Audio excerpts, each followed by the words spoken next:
We'll have to wait and see here. Let's see, ladies and gentlemen, we're gonna dive straight into the land of Dawn. It is time to see Kyrie's Ling and Hai's Natalia in action, as both of the junglers will be able to clear out the first jungle creep, their purple buffs, without any disturbance. Kyrie, though, he's opting out of the Lethal Wanderer fight, going straight for the bottom side.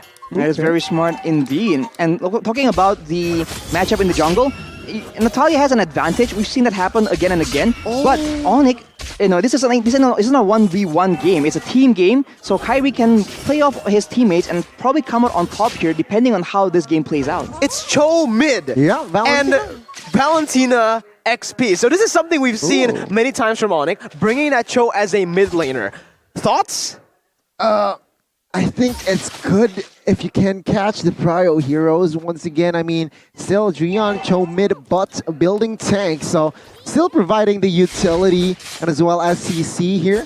But remember, there's a fun fact. Natalia jungler is popularized by Black Wise when they won against NXP EVOS in MPL Season 10. Game 3. I watched that match, but meanwhile in the mid lane though, Hai jumping in, picking up first blood on the Natalia.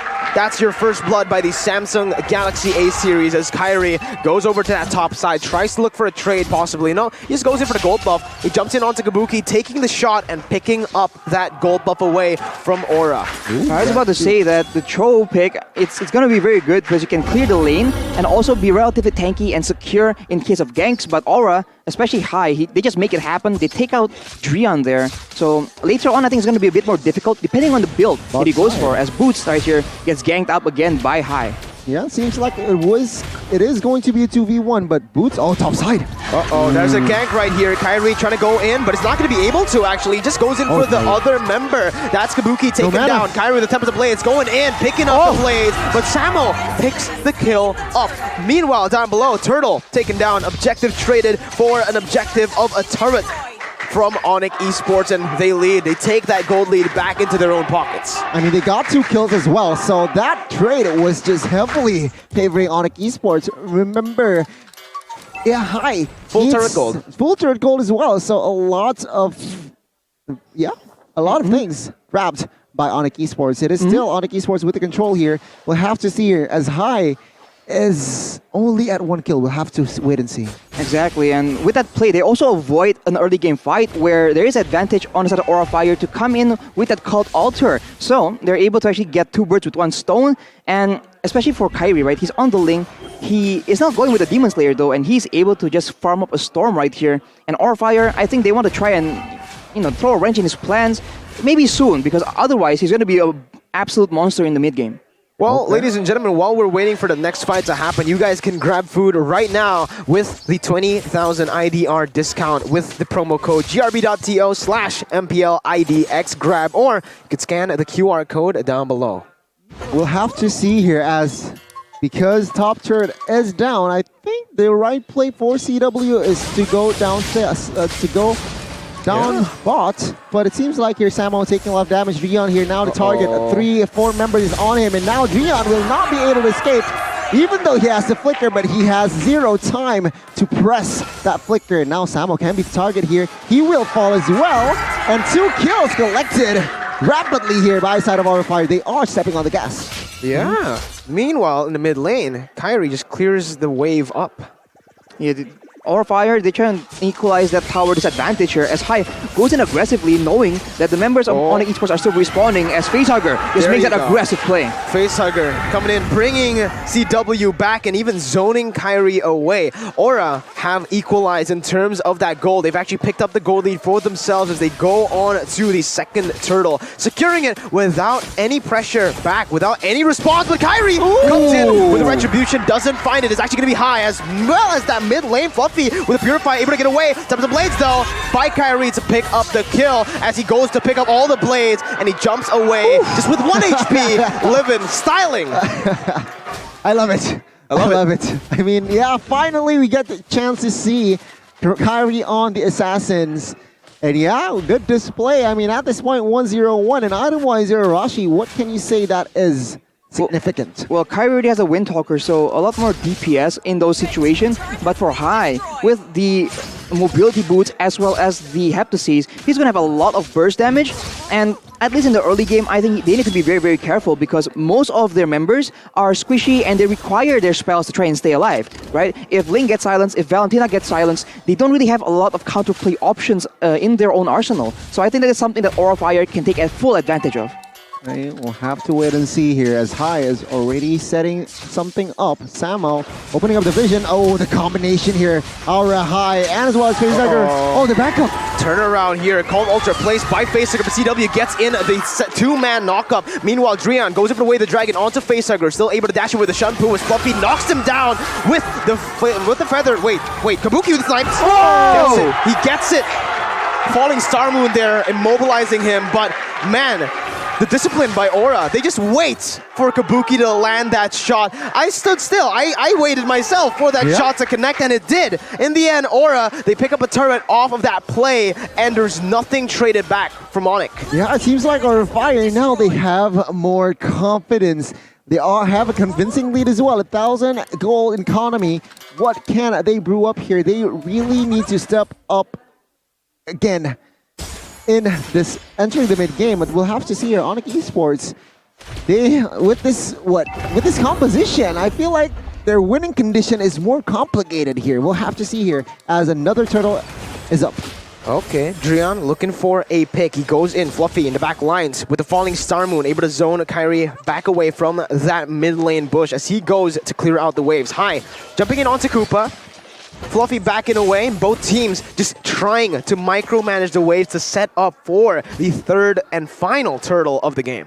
But it's more difficult for the side of ONIC Esports because Aura Fire, this is something we've come to expect, right? They win the fights first and then they go for the towers, they go for the turtle. So right now, they have the advantage in trying to make a fight happen, provided that the Cult Altar is there. So I think ONIC Esports need to try and bait that out unless they want to try and fight Aura Fire in that turtle where they're just forced to fight or just give up the turtle anyway. So I think options are on the table for both teams. It just depends on how they macro out this fight.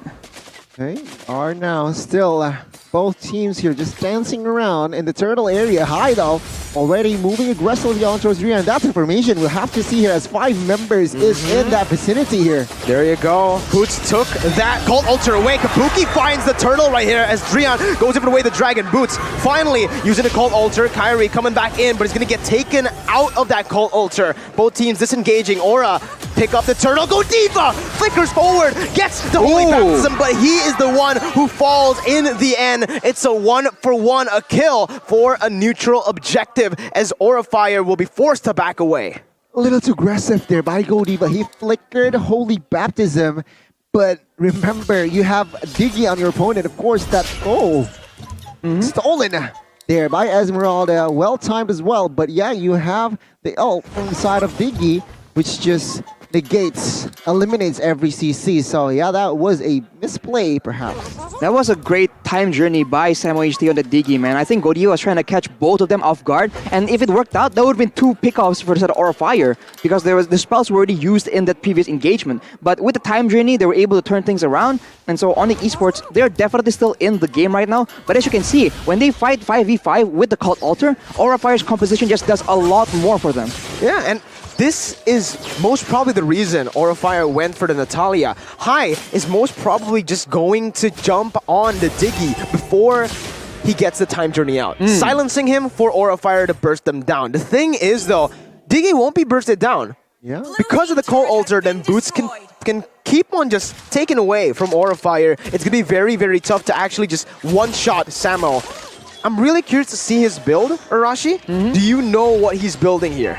Not just yet, but I assume it's a bit more tanky because obviously ONIC Esports, they do not have a lot of physical defense, a lot of like frontline to deal with Aura Fire. And as you mentioned, it's just so good from ONIC Esports to make sure that they have 2 win conditions, right? They can rely on the Cult Altar to stall, or they can rely on the time journey to try and deny the engage. Either way, Aura Fire, they have to try and do 2 engages instead of 1. Let's see though, again, Agani in the mid stage of the game, Drian is actually trying to open up the map there. That's going to be Godiva stunned up by the Bidem Koopa, brought back by the reverse time as High jumps in, gets CW with the help of Godiva. Cult Altar placed. That's Kabuki taken out of the Cult Altar. He's still able to dash away right now, but look at the flicker. Gets out of the Tempest of Blaze. Falling Star Moon on to two members. Drian and Boots forced to back away, and Aura Fire, they pick up a 1-for-0. Wow, that is a very good deal there. If you're an Aura fan, he gets CW and now 0 casualties. The Lord is up here. Will they commit to the Lord? And yeah, again, a fight is still brewing. Drian is low here. Oh, he gets taken down. Kabuki with the snipes, going for Samo next. Fluffy picks the kill up. Boots trying to defend the turret, but Kabuki with the Wesker just picks it up. They go for the enemy purple buff as well. ONIC though, running away. Boots flickering out of the Holy Baptism. Ling is still down below. Look at what Kyrie's been able to do down below, taking 2 of the turrets down. He doesn't care. He doesn't care, right? I mean, he gets a turret downstairs. And yeah, Aura Fire, they need to react, sure. In that trade, still heavily favoring Aura Fire. They get established. They establish a 2,000 gold lead as well. But yeah, Lord is yet to be touched, Arashi. Not for now. And for Kyrie, he was 2 levels ahead of High. He is 1 level ahead now. So his split push, his farming rotations have been very, very good. And with the split push, there's a chance that they can just avoid all the team fights that Aura Fire wants altogether. But of course, if you look at the item builds right here, High has a very respectable amount of farm as well. And we have seen that Natalia can essentially 1v1 the Ling given the right circumstances. So understanding that though, Kyrie is building a bit more physical defense just in case it comes down to that. Look at the items though here, Arashi. The Diggy is going tank, so is the Cho. Meanwhile, down below, High jumped onto Kyrie, taking a lot of HP away from him, taking the turret as well in that bottom side. So now it is equal in the bottom lane. Tier 2 for Tier 2. Kyrie, no purple buff. This is going to be a problem, Gani. This is going to be a problem, and we'll see here how Aura Fire can somehow exploit that fact. But yeah, I do agree with you, Rashi, there. Back then, a very good item built by Ling, by Kyrie. He opted for a Dreadnought armor to respect the physical potential damage outcome. But now, seems like Aura Fire, they are looking for an engage here. They're looking for the right engage. It seems like invading the purple buff is going to be the answer. Oh, yeah, High dishes it out, and that's exactly what they were looking for. They don't put Facehugger in a position where Boots can take that Cult Altar. They jump straight onto Samo, take him down, and because of that, they have pressure back. Bidem Koopa onto Fluffy. Drian with the Jikundo, bringing it back though. What the heck is that damage? That's a tank, and he got bursted, melted down. Kyrie needs to look for a miraculous steal as High dishes the damage out onto the Lord. They don't need the retribution. That's the Lord slain by Kabuki, presented to you by the Samsung Galaxy A series. Meanwhile, down below, Holy Baptism unable to connect onto anyone. Samo back up, respawned. ONIC Esports on the back foot, 6,000 gold deficit. 6,000 gold lead here, yeah, and now Aura Fire with this Lord push, they can slowly but surely give more pressure towards that of ONIC Esports. Add that build, that economy more. Take a look at the damage dealt by X. It is actually still the Dicky dealing a lot of damage, more damage than High as well as Boots. That is that perfectly balanced Diggy damage. And right below him is High though, and after that it's Boots. So the members we've talked about, we want to highlight the gold laners and the mid laners are actually not on top in this game, and they're just off the bank of just so much macro plays, right? These fights are never just straightforward fights. It's always contests in the objectives. It's always a battle of setups, and I think Aura is getting the better of ONIC right now. Yeah, Enhanced Lord up top, taking a whole lot of HP from the turret with Kabuki as well. They're going to be able to take the base turret down. Aura Fire now leading once again, trying to utilize the Lord even more, pushing in mid and bottom, but they decide to back off. It's going to be the render shot though. He changed it. He goes in for Samo, almost taking him down. Does Kabuki have a Blade of Heptases? I believe he does. I think I spotted one on his inventory earlier. And he's been absolutely deadly, man. We haven't seen as many big team fight ultimates like the Nibiru's Passion from Kabuki, but that is not because he hasn't been able to make those plays. It's because on the esports, they're staying away from those clumped up situations. So if it comes down to that, if they are forced to do so later on, especially in their base, I think that is where Kabuki can make the insane plays happen. And for now, he's just happy to take pot shots at the members of ONIC Esports. Yeah, I mean, Kyrie there with that Windtalker, Berserker Fury, and as well as Malefic Roar is still looking turn this game around, but looking at the player's goal by UBS, it is still Kabuki leading. Okay, an open engage by the side of Aura Fire, but it seems like ONIC Esports can deflect this one. Uh-oh, Kabuki just does so much, poking ONIC down again and again with the Renner shots, and it's literally choking ONIC, right? ONIC are suffocating inside of that base. They don't have the pressure. Maybe, yeah, they don't even have the poke to respond. And now we're going to take a look at the item. So Kabuki doesn't have a Blade of the Heptaseas, and he's still doing that much damage, Arashi.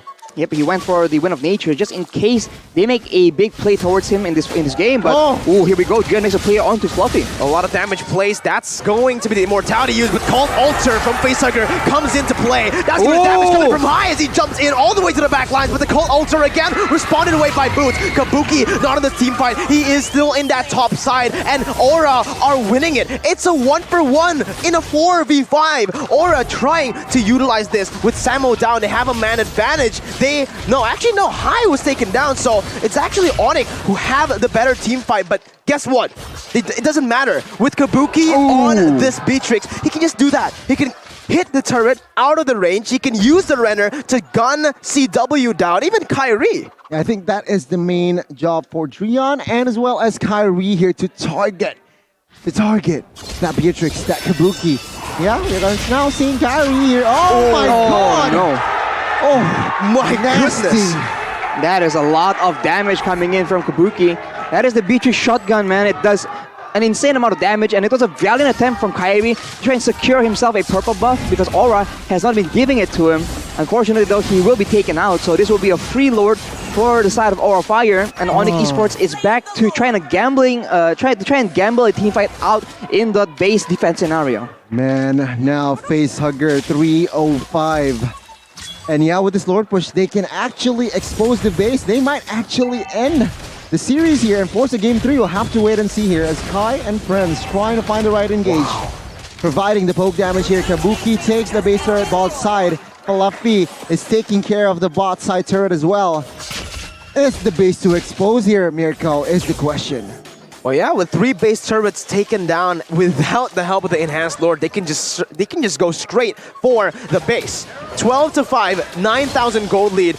Again, another snipe coming in to Samo this time. Fluffy jumping in with the falling star move. Winner truncheon early here to get out of Drion's damage as High jumps in once again onto Boom. Tactical also used. Drion kicking away. High. Kabuki, but High in the back line just going onto the base. And Aura picks this game up with Kabuki flickering forward with the Wesker damage. They equalize 1-1, and we have a third